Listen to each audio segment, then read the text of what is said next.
지난번에 잠시 말씀을 드렸지만 하나님께서 노아 시대에 물로 심판하신 홍수 사건, 그것은 지리학적으로도 많은 김명현 교수라고 카이스트 출신의 교수님이 계신데 그 부분을 집중적으로 연구하신 분이 계십니다. 혹시 여러분들이 궁금하시면 유튜브에 김명현 교수 치고 창조의 근거, 창조론 이렇게 한번 치시면 교수님께서 강의하신 것들이 10몇 편이 이렇게 쭉 있는데 많이 있습니다. 그 중에 노아의 홍수편도 있고 여럿이 있습니다. 제가 이렇게 서재에 있는 책들을 이렇게 보다가 한자에 담긴 창세기의 발견이라는 책이 있었어요. 전에 잠깐 그냥 훑어봤고 자세히 보진 않았는데 재밌습니다. 잠깐 소개하고 말씀을 드리려고 하는데 저자가 C.H. 강이라는 사람하고 E.R. 넬슨이라는 두 분의 선교사가 중국을 선교하면서 한자를 공부하다가 그들이 이제 깨닫게 된 어떤 창조의 근거 또는 홍수의 근거에 대한 부분들 이 한자에 담겨 있는, 우리가 잘 알다시피 한자라는 것은 어떤 의미들을 모아놓은 단어 아닙니까? 그래서 먼저 소개할 단어는 이것입니다. 이게 배선자거든요. 배선자. 배선자인데 여러분 보실 때 그 왼쪽은 이제 배라는 의미고 이제 오른쪽에 보면 입구가 밑에 있고 그 위에 8팔이 있습니다. 그렇죠? 배에 8명의 식구 또는 8명의 입이 있었다. 이런 의미가 되거든요. 그러니까 노아의 홍수 때에 그 노아의 가족이 몇 명이었습니까? 총 8명입니다. 노아와 노아의 아내 그리고 그의 세 아들과 또 자부들까지 합하면 8명이었거든요. 그러니까 배선이라는 단어를 딱 보니까 이게 배라는 의미의 8명의 식구가 타고 있는 아주 이런 신비한, 이것이 과연 우연일까? 그래가지고 이 사람이 이제 한자를 쭉 보면서 과연 창세기에 담겨있는 의미들이 어떻게 담겨있는가를 집중적으로 연구를 했는데 궁금하신 분들 이 책을 사서 읽으셔도 재밌을 것 같습니다. 그 다음에 이거는 뭐냐면 떠내려갈 연이라는 단어입니다. 떠내려갈 연. 그 옆에 있는 요 부분이 이제 물 숫자 아닙니까? 그렇죠? 물에 8명의 식구가 떠내려가고 있죠. 왜 여기 8팔자가 굳이 들어가야 될까? 8의 입구가 들어가야 될까? 이 밑에 이 식구라는 의미 또는 입이라는 의미 아닙니까? 8명의 그 가족이 물에 있는 모습. 이것이 떠내려갈 연. 이것이 과연 우연의 일치일까? 그 다음에 여러분, 이게 무슨 자입니까? 홍수잖아요, 홍수. 그쵸? 이 숫자는 우리가 잘 알고, 물수고. 이 홍이라는 이 단어에 보면, 이 물수변에 이 함께 공이라는 단어이거든요. 그리고 밑에 또 8팔이 있단 말이에요. 홍이라는 이 단어. 홍수의 그 홍자. 이 물에 8명의 가족이 이렇게 떠내려가는, 왜 굳이 8팔자가 항상 들어갈까? 그 많은 인류학자들이 각 민족들의 그 내려오는 그런 어떤 전설이나 아니면 어떤 역사들, 이런 것들을 보면 항상 어떤 이야기가 있냐면 대홍수 사건이 항상 기록되어 있습니다. 그러니까 예전에 이 대홍수 사건이 실제로 역사상 있었던 것이고 이것들이 이제 입에서 입으로 전해오면서 어떤 역사학자들이 또는 사람들이 어떤 전설로 그 홍수 사건을 언급하기도 하고 아니면 역사책에 큰 홍수가 있었다라는 사건을 기록하기도 하고 또 중국 한자는 이렇게 홍수 사건이 글자의 의미로서 담겨 있기도 하고 그런 것을 보면 굳이 우리가 성경을 믿지만 믿지 않는 사람들도 이 홍수의 사건을 단순히 어떤 신화적인 이야기가 아니라 실제로 역사 가운데 있었던 그랜드 캐년도 제가 잠깐 언급을 드렸지만 그랜드 캐년도 마찬가지고 제가 잘 보는 프로그램 중에 그 13번 교육방송에서 하는 그 세계 여행하는 프로그램이 있어요. 굉장히 재밌어졌어요. 옛날에는 그냥 여행지만 탐험을 했는데 이제는 여행가들이 그 현지인들과 함께 여행지로 알려져 있지 않은 곳을 돌아다니는데 이번에 그 여행했던 것이 제가 봤던 것이 몽골이었거든요. 몽골에도 그랜드 캐년 같은 지형이 있더라고요. 굉장히 거대하게 몽골에 한 번도 소개된 적이 없었던 것 같은데 그런 지형들이 세계 곳곳마다 있는 것을 보면 참 이 노아의 홍수, 물이 들어왔다 빠졌던 그 흔적들, 거대한 물이 들어왔다가 1년하고 6개월 정도 물이 창일했거든요. 그러면서 빠지면서 생겼던 그 지형의 현상들, 그런 것들이 지금도 남아있다라는 것입니다. 그래서 오늘은 그 노아의 그 홍수 사건을 이제 들어가게 되는데 하나님께서 물로 심판했던 그 일들, 우리가 지난 시간에 살펴본 것처럼 더 이상 하나님께서 인류를 그냥 두어서는 안 될 정도로 폐역했기 때문에 더 폐역해지면 하나님께서 창세기 3장 15절에서 여인의 후손을 통하여 이 땅에 구원을 이룰 거라는 그 구원조차도 이루어질 수 없기 때문에 하나님께서 이 인류 전체를 물로 다 수장시켜 버립니다. 다 쓸어버리시고 새롭게 인류를 구성하시는데 그 영적인 의미가 무엇인지에 대한 부분도 우리가 함께 살펴보도록 하겠습니다. 9절에 보니까 먼저 이것은 노아의 족보니 노아는 의인이요 당대의 완전한 자라 그는 하나님과 동행하였으며 그렇게 말합니다. 그 당시에 모든 사람들이 다 패역했지만 그 가운데 노아만큼은 의인이요 완전한 자라. 죄가 없어서 완전하다라는 것이 아닙니다. 노아도 여전히 죄인이죠. 아담의 후손들은 다 죄인입니다. 그런데 여기서 의인이고 당대의 완전한 자라고 표현하고 있는 것은 그가 하나님 앞에 죄를 짓는 일을 하지 않고 살았다는 것입니다. 그는 비록 죄인이었지만 죄를 짓지 않기 위해서 그는 노력하였고 하나님 보실 때 흠이 있는 행동을 하지 않았던 것입니다. 거룩하고 정결하게 살아가도록 노력했죠. 그래서 당대 대부분의 그 사람들이 그 아내가 둘 이상이었습니다. 그런데 노아만큼은 아내가 한 사람이거든요. 그리고 아들 셋만 낳습니다. 여기도 하나님의 은혜가 담겨져 있죠. 만일에 노아에게 딸들이 있었다면 어떻게 할 뻔했습니까? 상상해 보십시오. 그 당시에 하나님께서 노아에게 아들도 주고 딸도 준 것입니다. 근데 딸들이 이제 사위들을 얻게 되었는데 그들이 만약에 하나님을 믿지 않으면 나중에 홍수가 일어날 때 그들이 방주에 타지 않을 것 아닙니까? 나는 방주에 타지 않을 것이라고. 그러면 결국엔 그 딸들도 남편을 따라서 타지 않게 되면 노아가 받을 그 상처나 슬픔은 굉장하겠죠. 그러니까 하나님께서 일부러 아들 셋만 딱 두신 것입니다. 그리고 자부들은 당연히 아들들을 따라오니까 그렇게 해서 아들 셋만 주시는 그 하나님의 그 세밀한 섭리. 그리고 그냥 하나님과 동행하였다 이렇게 말합니다. 에녹도 하나님과 동행하였죠. 그러니까 이 창세기에서 하나님께서 기뻐하시는 사람들의 그 행동을 이렇게 표현합니다. 하나님과 동행하였더라. 하나님과 함께 걸어갔더라. 에녹 이야기하면서 그런 말씀 드렸잖아요. 신앙생활이라는 것은 하나님과 함께 걸어가는 것이죠. 대단하게 우리가 하나님 보시기에 엄청난 그런 일들을 안 해도 됩니다. 큰 헌금을 드리는 것도 좋겠지만 굳이 그렇게 안 해도 괜찮고 어디 선교회에 가서 단기 선교하고 이런 것도 중요하고 여러 가지 하나님 기뻐하시는 일들 하는 것도 중요하지만 사실은 더 중요한 것은 우리가 신실하게 하나님과 함께 동행하는 것입니다. 우리의 삶의 모든 순간순간마다 특별한 것이 아니라 매일의 순간 속에서 매일의 한 걸음 한 걸음을 하나님과 동행하는 것. 그래서 하나님께서 노아를 기뻐 받으신 것입니다. 그가 매일의 삶 속에서 하나님과 한 걸음 한 걸음 주께서 원하시는 길을 걸어간 것이죠. 그를 하나님께서 기뻐하신 것입니다. 그래서 그에게 은혜를 베푼 것이죠. 그에게 은혜를 베풀었으니까 하나님 보실 때에 정결한 삶, 거룩한 삶을 또한 살 수 있는 능력이 그에게 있었던 것입니다. 세 아들을 낳았는데 셈과 함과 야벳입니다. 그때가 어떤 때였는가 11절에 보니까 그때에 온 땅이 하나님 앞에 부패하여 포악함이 땅에 가득한지라. 그 당시에 인류의 모습을 이렇게 정리하는 것입니다. 온 땅이 하나님 앞에 부패하여 포악함이 땅에 가득한지라.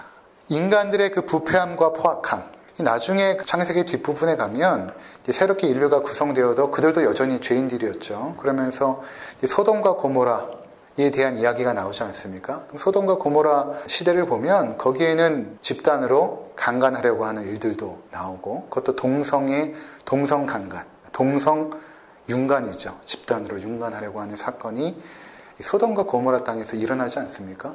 그러니까 그러한 일들은 결국 표면적으로 나타나는 것이지만 심층적으로 인간들이 얼마만큼 부패했는가를 보여주는 것입니다. 그 동성애라는 것 자체가 인간의 부패함을 드러내는 하나의 그 지표가 되거든요. 얼마만큼 그 시대 가운데 동성애가 만연하는가, 그것을 얼마만큼 사람들이 묵인해주고 있는가, 이런 어떤 지표들. 근데 이미 소돔과 고모라 땅에 그런 일이 있었다고 친다면 이 하나님께서 보실 때 이 노아 시대의 부패하고 그 포악함, 그 폭력적이고 그 가증한 그 시대들, 도무지 하나님의 백성들을 키워서 양육할 수 없는 그런 어떤 시대가 되었다라는 것입니다. 12절에 보니까 하나님이 보시니 땅이 부패하였으니 이는 땅에서 모든 혈육 있는 자의 행위가 부패함이었더라.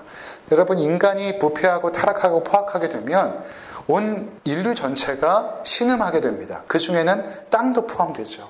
그러니까 여러분, 지금 인간이 쌓아올린 그 바벨탑과 같은 그 문명의 이기 때문에 얼마만큼 이 자연이 훼손되고 파괴되었습니까? 지금 북극에 빙하가 녹아가지고 올 한 해가 그동안 역사 가운데 가장 더운 한 해였다. 지금도 뭐 호주에는 대형 산불이 일어나고 있고, 뭐 미국도 마찬가지 아닙니까?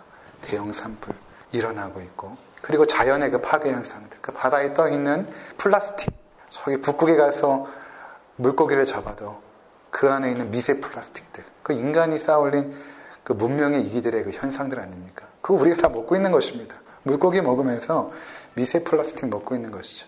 며칠 전에 뉴스를 봤더니 거대한 고래가 잡혔거든요. 거대한 고래의 그 뱃속에서 뭐가 나왔냐면 어부들의 그물, 플라스틱, 쓰레기들, 이런 것들이 고래 뱃속에 잔뜩 있는 것입니다. 그거 먹고 이제 죽은 것이죠. 그러니까 인간의 부패함과 이 포악함은 온 땅을 신음하게 만드는 것입니다. 모든 자연들, 하나님께서 창조하신 자연 만물들, 하나님께서 그것을 지키고 관리하고 잘 다스리라고 우리에게 주셨는데, 그것들이 다 이제는 너무나 지저분하고 포악해지고, 그 모든 자연의 그 파괴들, 그런 현상들이 일어나게 된 것이죠. 그래서 13절에 이렇게 말합니다. 하나님이 노아에게 이르시되 모든 혈육 있는 자의 포악함이 땅에 가득하므로 그 끝날이 내 앞에 이르렀으니 내가 그들을 땅과 함께 멸하리라. 자, 지금 잘 보시면 포악함이 땅에 가득하므로, 이 말이 무슨 의미냐 하면 하나님께서는 그동안 계속 참으셨다는 것입니다. 참다가 이제 하나님께서 더 이상 참을 수 없는 그 상태까지 올라간 것입니다. 그 포악함의 강도가. 여러분 잘 보시면 하나님께서 심판하실 때는 그냥 심판하지 않고 처음에 참으십니다. 참으시고 회개할 기회를 주시죠. 이제 노아 홍수 사건도 마찬가지로 회개할 기회를 계속 주시거든요. 방주를 지으면서도 회개할 기회를 주시고 계속 그러십니다. 근데 인간들이 그 하나님께서 참으시면서 기회를 주는 그 기회를 구원의 기회를 삼지 않고 계속해서 포악함과 패역함으로 살아가는 것입니다. 그래서 나중에 심판을 받게 되었을 때는 그들의 심판이 얼마나 정당한가를 하나님께서 드러내십니다. 그래서 우리가 주변에 보면 저 사람 저렇게 악한데 저 악한 사람 하나님께서 왜 심판하지 않지? 하나님께서 참으시는 것입니다. 참으시고 인내하시고, 그러다 결국에는 하나님께서 채찍을 들고 그를 징계하실 때 또는 심판하실 때, 그때는 이미 그가 심판받을 만큼 마땅한 그런 자리 가운데 있을 때, 그런 포악함이 가득했을 때 그에게 하나님의 진노와 심판이 임하는 것입니다. 그것이 얼마만큼 정당한가, 하나님 앞에 항변할 수 없을 정도로 그 포악함이 가득할 때까지 하나님께서 길이 참고 기다리시죠. 자, 그렇게 하나님께서 참으신 것입니다. 그러다가 이제는 가득했다. 그들의 포악함이 이제는 가득했다. 그래서 내가 그들을 멸하리라 이렇게 말합니다. 자, 그러면서 14절에 보니까 너는 고페르 나무로, 이 잣나무인데 이 잣나무로 방주를 만들되 그 안에 칸들을 막고 역청을 그 안팎으로 칠하라.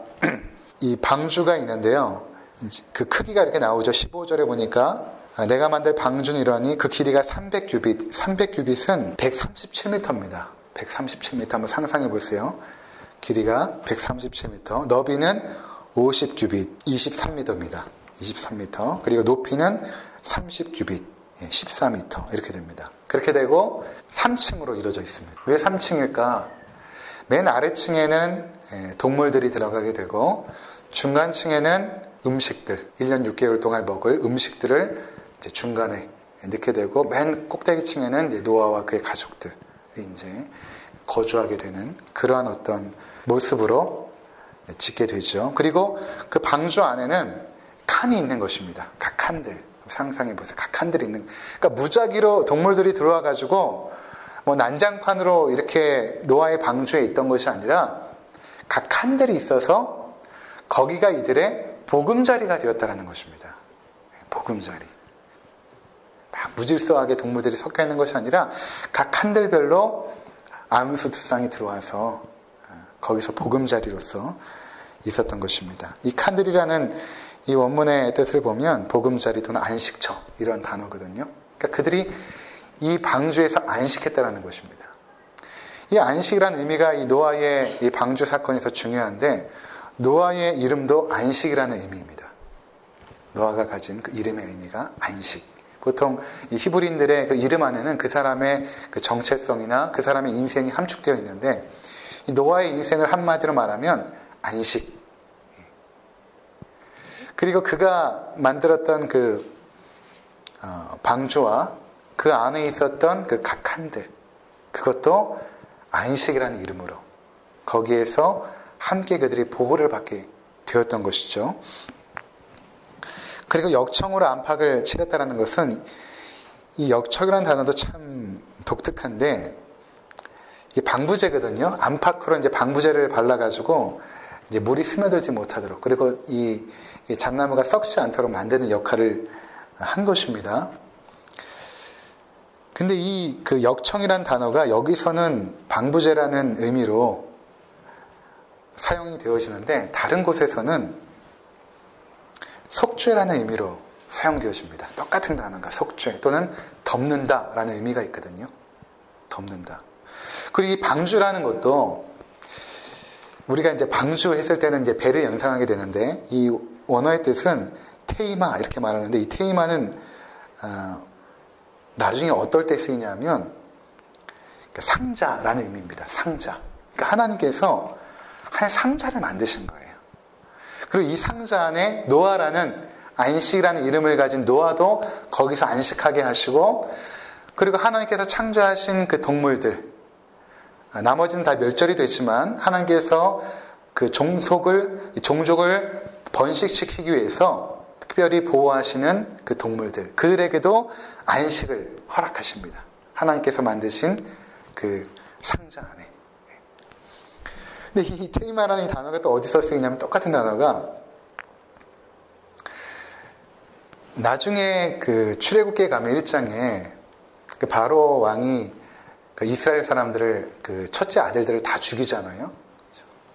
이스라엘 사람들이 너무 강성하니까 거기 아들들을 다 죽입니다. 그때에 이 모세 어머니가 갈대 상자로 그쵸 갈대 상자를 만들죠. 그 갈대 상자 그 단어가 이 방주라는 단어 테이마하고 똑같습니다. 갈대 상자를 만들죠.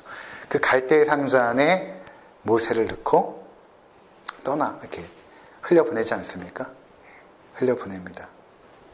그리고 결국에는 모세가 구원을 받죠. 이 모세라는 단어는 건짐을 받다, 구원을 받다라는 의미를 가지고 있는데 결국 모세가 그 떠내려오는 그 갈대 상자 안에서 건짐을 받게 되었던 것입니다. 자, 결론에서 우리가 살펴보게 되겠지만 굉장히 중요한 그 하나님의 구원의 섭리가 이 모든 단어들이나 이 모든 그 형태 속에 담겨져 있는 것입니다. 자, 그렇게 이제 그 구조를 만들어 놓고 16절에 보니까 거기에 창을 내되 위에서부터 한 끡세 내고 그 문은 옆으로 내고 상중하 3층으로 할지니라. 창을 맨 위에다가 낸 것입니다. 그리고 17절에 보니까 홍수를 일으켜 땅에 일으켜 무릇 생명의 기운이 있는 모든 육체를 천하에서 멸절하느니 땅에 있는 것들이 다 죽으리라. 그러니까 생명의 기운이 있는 그러니까 호흡하는 것들 여기에는 식물이나 그 어류들은 포함되어 있는 것이 아니고요. 그 기식하는 그러니까 호흡하는 인간과 모든 동물들 그들을 다 멸하리라 이렇게 말한 것입니다. 왜 동물까지 하나님께서 멸하였는가? 동물도 하나님께서 인간의 반려자로 주셨죠. 최근에 뭐 반려견 이런 이야기도 하고 뭐 반려 고양이. 그러니까 하나님께서 처음에 주셨을 때는 이 동물들을 인간의 인간들과 어떤 그 뭐 함께 살아가면서 인간들이 외롭지 않도록.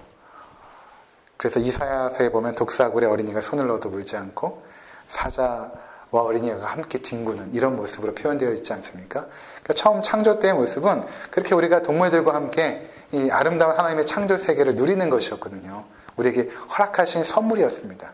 그런데 인간이 타락하자 그것들까지도 내가 너희에게 선물로 준 그것들까지도 다 멸하겠다. 인간뿐만 아니라 그들을 위하여 선물로 주신 그 동물까지도 다 멸절하리니 땅에 있는 것들이 다 죽으리라 이렇게 말합니다. 자, 그러면서 18절에 그러나 너와는 내 언약을 세우리니 너는 내 아들과 내 아내와 내 며느리와 함께 그 방주로 들어가고 혈육 있는 모든 생물을 너는 각기 암수 한 쌍씩 방주로 이끌어들여 너와 함께 생명을 보존하게 하되 이렇게 말합니다. 자, 하나님께서 노아에게 그 모든 동물들을 잡아가지고 방주로 끌어와라 이렇게 말한 것이 아니라 방주를 짓게 되면 하나님께서 그들을 다 이제 끌어모으십니다.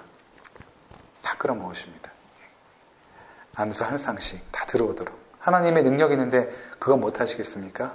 방주를 짓고 나면 다 들어오게 하죠. 그래서 다 들어왔을 때 노아가 했던 일은 그것들을 이제 칸칸마다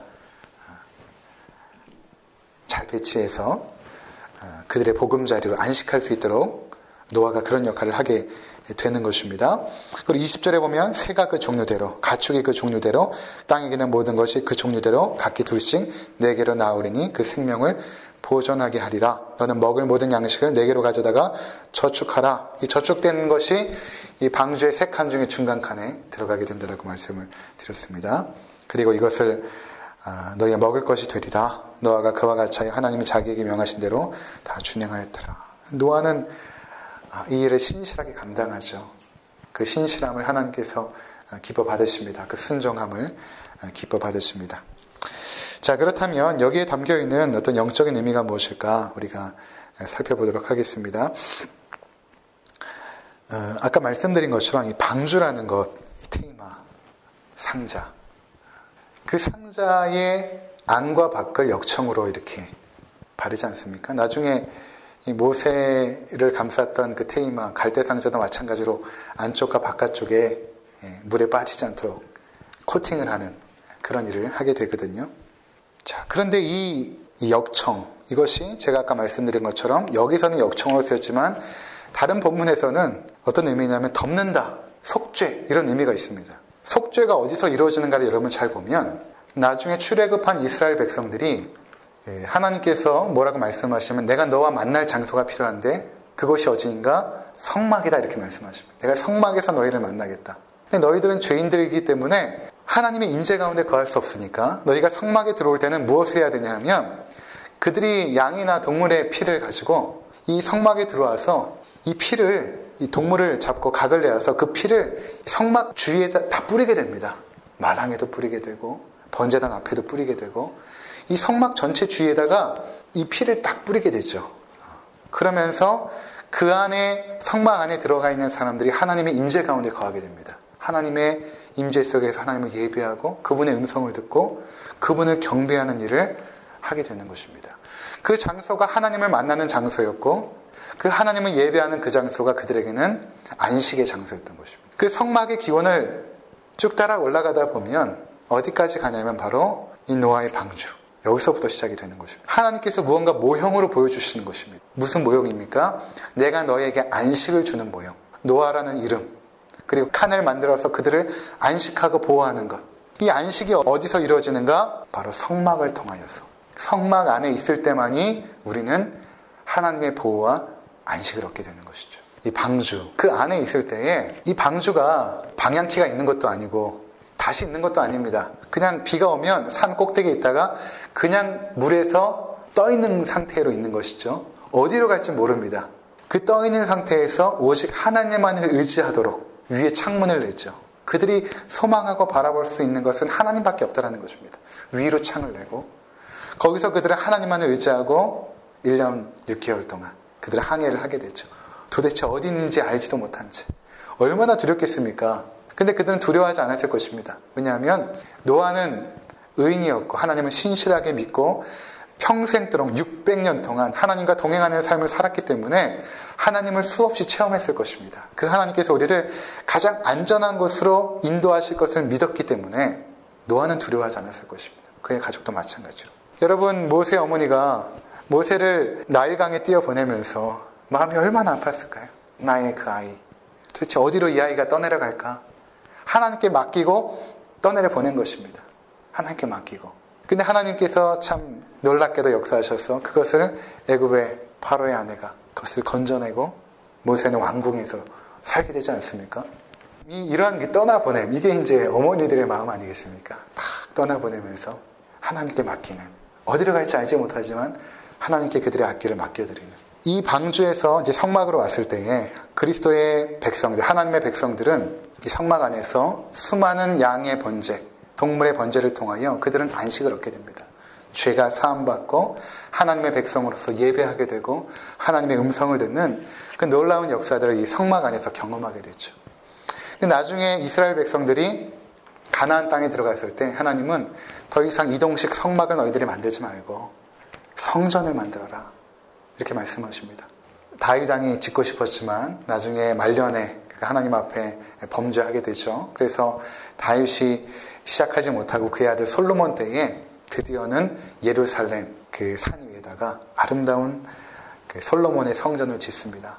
이 성막의 모형 그대로 하나님께서 말씀하신 성막의 모형을 그대로 가지고 아름다운 성전을 짓죠. 근데 그 성전의 역할은 당연히 그 성전 앞에서 양을 잡아서 그 번제단 앞에 뿌리고 그 양을 태워드리면서 이스라엘 전체 백성의 죄를 사하고 그리고 그들이 하나님 앞에 예배하고 경배하고 그곳에서 하나님의 음성을 들었던 곳입니다. 하나님을 만날 수 있는 유일한 장소가 어디였냐면 오직 하나님께서 명하신 그 성전에서 경배함으로 그들은 하나님을 예배하고 그것이 그들에게는 안식이 되었던 것입니다. 나중에 시간이 흘러서 한 30대의 청년이 그 솔로몬의 성전 앞에, 그때는 솔로몬의 성전이 아니죠. 솔로몬의 성전은 이제 무너지고 나중에 새롭게 헤롯이 이제 만든 그 성전이 있습니다. 그것을 재건하여서 만든 그 헤롯 성전이 있죠. 그 성전을 30대 한 청년이 보면서 이렇게 말합니다. 이 성전을 헐라 내가 3일 만에 세우리라 이렇게 말씀하십니다. 그러니까 거기에 있던 제자들이나 유대인들이 도대체 이 사람이 무슨 말을 하는가, 성전을 모독하는가. 나중에 예수님께서 십자가를 지실 때 그 유대인들이 고소하지 않습니까? 그 고소 제목 중에 하나가 이 사람이 성전을 모독하였다. 그들이 생명처럼 여기는 성전 아닙니까? 하나님이 안식을 주고 예배를 받고 우리의 죄를 속하는 그 성전을 그 30대 청년이 모독한 것입니다. 너희가 이 성전을 헐라 내가 3일 만에 세우겠다. 근데 나중에 요한복음 2장에 보면 재미있는 표현이 있어요. 다 못 알아들었는데 나중에 그들이 성령께서 그들 가운데 임재하자 그때 예수님께서 말씀하셨던 것이 자기 육체를 가리켜 말씀하심이라 이렇게 표현합니다. 그때 예수님께서 말씀하신 것이 그것이었구나. 그 당시엔 몰랐지만 성령이 임재하고 나서 예수님께서 이 성전을 헐라 내가 3일 만에 세우겠다라고 한 것은 자기 육체를 가르쳐 말씀하신 것이구나. 무슨 의미입니까? 성전이라는 것은 곧 그리스도라는 것입니다. 성전은 그리스도이십니다. 노아의 방주 사건은 무엇을 모형하는 거냐면 그리스도를 모형하는 것입니다. 그리스도 안에 있을 때만이 구원을 받고 그리스도 안에 있을 때만이 안식을 얻고 그리스도 안에 있을 때만이 우리가 가장 안전한 것입니다. 어디로 가는지는 알지 못하죠. 그 저주의 바다 위에 떠 있는 것처럼 우리가 지금 이 저주 위에 이 세상, 이 저주받은 세상에 지금 떠 있는 것 아닙니까?